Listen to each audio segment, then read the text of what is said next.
السلام عليكم. الفيديو ده مهم جدا لاي حد في اول طريقه في تعلم البرمجه او في البرمجه لحد مثلا 20-30% من بدايه الطريق. ركز معايا جدا ماشي، عشان خاطر الفيديو مهم قوي، علشان خاطر لو تجاهلته ولو ما حددتش هدفك من البرمجه من البدايه هتندم ندم عمرك، لان ده ممكن يكون سبب من الاسباب اللي ما تخليكش اصلا تشتغل في البرمجه، او من الاسباب اللي يخليك تشتغل اسرع من اي وقت ممكن. ماشي، فلازم تحدد هدفك وتحدد المعطيات اللي في ايدك، تحدد حالتك الحاليه. الاسباب ديت هتفرق جدا جدا جدا في كاريرك، لان البدايه الصح دايما بتمشي صح على حسب هدفك. مش كل الناس هتوصل لنفس الهدف، ومش كل الناس اصلا عندها نفس الهدف، فكل واحد بيبقى عنده هدف. انا عمري ما كان هدفي ان انا مثلا اشتغل في شركه فانج مثلا وبعد كده اكون باخد مرتب كويس ومعتمد عليه وحياتي قفلت على كده. ده عمره ما كان هدفي. لو كان ده هدفي انا باجزم لك ان انا ما كنتش هنجح. فلازم في البدايه احدد هدفي، احدد انا قادر اعمل ايه ومش قادر اعمل ايه، معطيات حياتي ماشي، علشان خاطر تنجح. اخيرا الكورس بعد سنتين ان ميكنج خلص ان شاء الله. ميعاد الكورس هيكون يوم 11/11. ليه اخترت اليوم ده؟ مش علشان خاطر 4 ارقام مصفوفين من بعض بس وخلاص، لان يوم 11/11 ده اليوم اللي انا دخلت فيه العمليه اللي غيرت حياتي، ان شاء الله تكون الاحسن. فعايز احس ان انا زي ما اكون ما اتاخدش مني حاجه خلال السنتين اللي فاتوا دول، وفي نفس الوقت اعوضكم عن السنتين اللي طلبتوا مني كتير جدا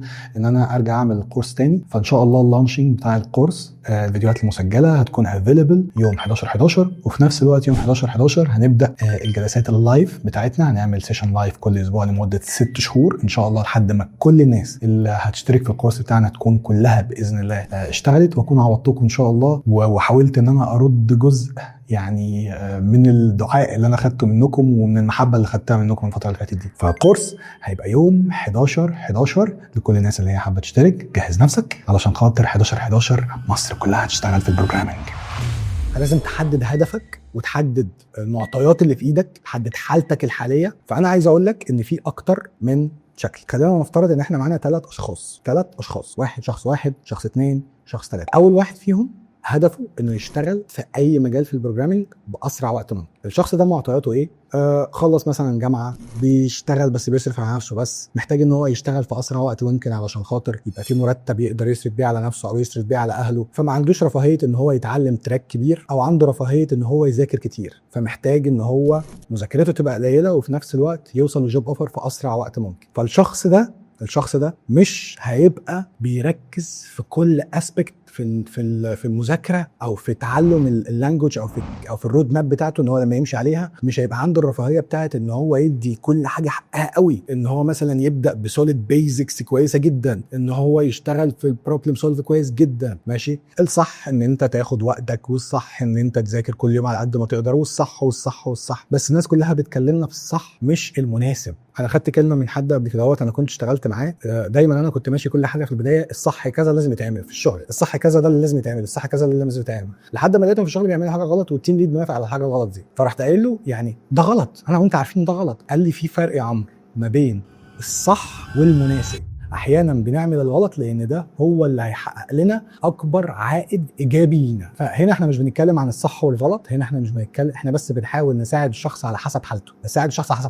خلينا نقول مثلا ان انت معاك فلوس هتخلص كمان 3 شهور، فانت مكفيك، هتقدر تكفي نفسك اكل وشرب 3 شهور، ومحتاج ان انت تشتغل في البرمجه في خلال ال3 شهور دول. مفيش بقى حل تاني. انت مثلا تعبان قاعد في السرير، محتاج شغل ريموتلي، محتاج الكلام ده، ايا كان بقى الاسباب. يعني خلي دي الكونديشن وحط الاسباب من خيالك انت عايز. هاجي بقى اقول للشخص ده معلش اديني شهرين كده في البدايه بتذاكر لغه برمجه تقيله تتكيف كده من بروبلم سولف بقى، واديله بقى داتا ستراكشر وبي بقى عايزك بص فنان خلال الشهرين دول، وبعد كده بقى نبقى نتكلم عن التكنولوجيا. انت كده قتلته. الشخص دوت خلاص الفاير اللي جواه راح. انا كده بعمل، انا كده ميت. ماشي، ما انا خلاص فلوسي هتخلص، وانا التراك اللي انت مكلمني عليه دوت هياخد له سنه اقل حاجه، وانا فلوسي قدامها 3 شهور. فلازم تحدد انت رايح فين بناء على حالتك الحاليه. فزي ما قلنا احنا عندنا 3 اشخاص. اول شخص محتاج يشتغل في اسرع وقت ومحتاج اقل كميه من مجهود يعملها. تاني شخص محتاج ان هو ما عندوش مشكله في المجهود اليومي وعنده براح اكتر شويه لان مسؤولياته اكتر، يعني مش مسؤولياته اقل شويه. فمثلا بدل مثلا ما انت تقول له ايه لا ده انا محتاج اشتغل في 3 شهور، لا ده ممكن يقول لك يا عم انا ما عنديش مشكله، ممكن استحمل 6 شهور وممكن احط لك مجهود كبير. ماشي. وشخص تاني بقى عنده رفاهيه الوقت والمذاكره وبراحتنا ومفيش استعجال والكلام ده. عمر ما هيكون اللي هيعمله كل واحد فيهم شبه التاني. يعني ال3 دول لو جولي مثلا واستشاروني مثلا ازاي يكملوا في حياتهم علشان خاطر يقدروا ان هم يشتغلوا، مش هقول نفس الكلام هنا هو نفس الكلام هنا هو نفس الكلام هنا.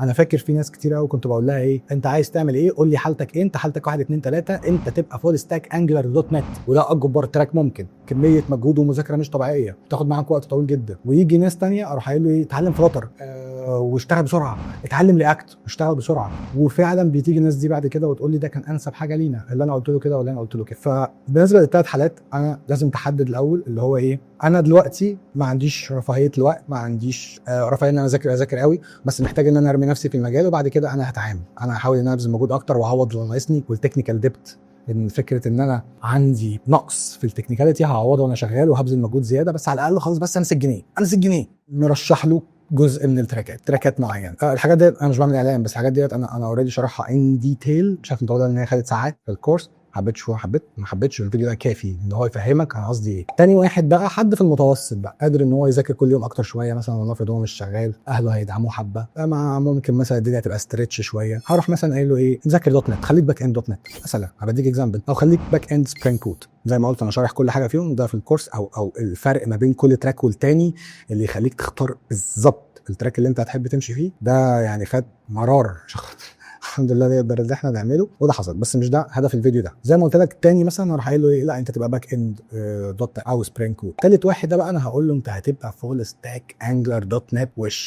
وش انت عندك مجهود وتذاكر كل حاجه بشكل مختلف. الباقيين مثلا ممكن ايه يبقوا في البيزك، مثلا اول واحد دوت اقول له بيزكس ايه، فكك ماشي نبقى نشوف الحوار ده بعدين. تاني واحد دوت اقول له اديها شويه كده دوت بروبلم سولف والدنيا هتبقى معاك حلوه. تالت واحد دوت انا لازم احضره واجهزه كويس جدا، ويبقى داخل الانترفيوز وحش بكميه المشاريع اللي عملها، بكميه المذاكره اللي ذاكرها، اخلي لسانه يتعوج على التخين بس. فلازم انت تبقى محدد. في بقى حاجه تانية غير حالتك الحاليه، وهو التارجت النهائي. كده احنا كنا بنتكلم عن بدايتك لدخول البرمجه، انت مش مستعجل او مستعجل، حالتك الماديه عامله ازاي، محتاج فلوس سريعه مش محتاج فلوس سريعه، محتاج مرتب كبير عشان يغطي مش محتاج مرتب كبير، دي البدايه. التارجت بقى، هدفك ايه من نهايه البروجرامنج؟ انا كان هدفي من داخليه البروجرامنج ان انا جيت ريتش جيت ذا فاك اوت، ان انا اخش اخد شويه فلوس اطلع احاول ان انا ابني بيها بزنس. عمري ما كان هدفي ان انا اشتغل في شركه كبيره somehow يعني الحمد لله ده حصل، بس عمري ما كانش ان انا اشتغل مثلا في شركه كبيره بقى واعمل نيم والكلام دوت، او ان انا مثلا اشتغل في شركه فانج واسافر عن طريق شغلي والكلام ده. لا انا ما كنتش عايز ده. انا طول عمري عايز الحريه الماديه. مهما كنت انت موظف عظيم، انا مش هدفي ان انا اكون موظف عظيم، انا هدفي ان انا اكون صاحب بزنس. حتى يعني مش عايز اقول لك السكيل يبقى قد ايه، بس ان انا اكون حر ماديا، اصحى على السكادجول بتاعي، انام على السكادجول بتاعي. حتى الناس هتيجي تقول لك ايه انت في البيزنس بتاعك بتشتغل 24 في 24، على قلبي زي العسل، بس مش شغال لحد تاني، انا كده كده شغال لنفسي، وعلى الاقل خالص عارف ان انا لما احط مجهود اعلى هيرجع لي انا، مش هيرجع لحد تاني بفلوس اكتر. فانا كان هدفي من البرمجه ان انا اخش شويه فلوس، اخرج من المجال في وقت انا فيه لسه سني صغير ومعايا حبه فلوس اقدر ان انا اطلع بيهم بالمرحله اللي بعدها. ده كان هدفي. فان انا اكون احسن ديفلوبر موجود في الدنيا، او امشي في التراك بتاعي ان انا افضل اطور تكنيكاليتي، عمر ما كان ده هدفي. لو عملت كده انا اصلا ممكن حياتي تفضل ماشيه في التراك دوت، ما اقدرش ان انا اوصل بنظري الناحيه الثانيه، او اوصل نظري بره الصندوق ناحيه الحريه الماديه. يعني طول ما انا قاعد بزود تكنيكاليتي، طب انا بعمل ايه علشان خاطر اوصل للحريه الماديه؟ وان انت تزود تكنيكاليتي عمر ما هيوديك الحريه الماديه. خليك اشطر ديفلوبر في الدنيا طول ما انت ما عندكش حد، ما عندكش حاجه بتجيب لك فلوس وانت نايم، ما عندكش حاجه هي اللي بتدر لك فلوس من غير ما انت تكون بتبيع وقتك عشان تاخد الفلوس، فانت مش رايح في حته. وده مش هدف ناس تانية بقى، هي ان هي تشتغل في شركه فانج. انا عايز اشتغل في مايكروسوفت، عايز اشتغل في جوجل،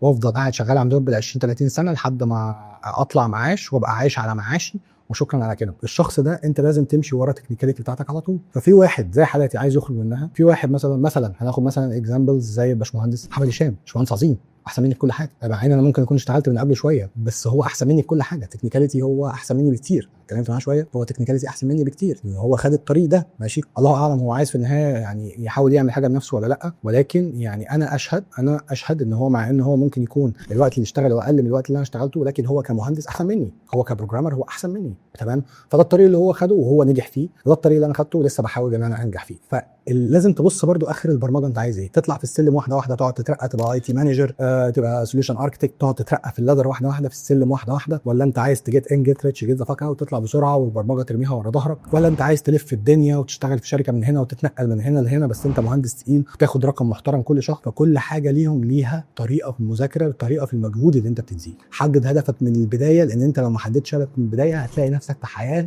انت تعيس فيها. لو ما حددتش انت رايح، انا سعيد بكل اختيار خدته، بكل حاجه انا عملتها، انا لو رجع بيا الوقت انا هعمل ده تاني. انا عايزك توصل للمرحله دي بتاعه ان انت لما تبص على 5 سنين مثلا لنفسك في البروجرامنج تقول ايه، انا كل حاجه عملتها كنت هرجع ان انا اعملها تاني، انا مش ندمان على اي حاجه حصلت. وده لازم تقرره النهارده من وانت بتتفرج على الفيديو ده.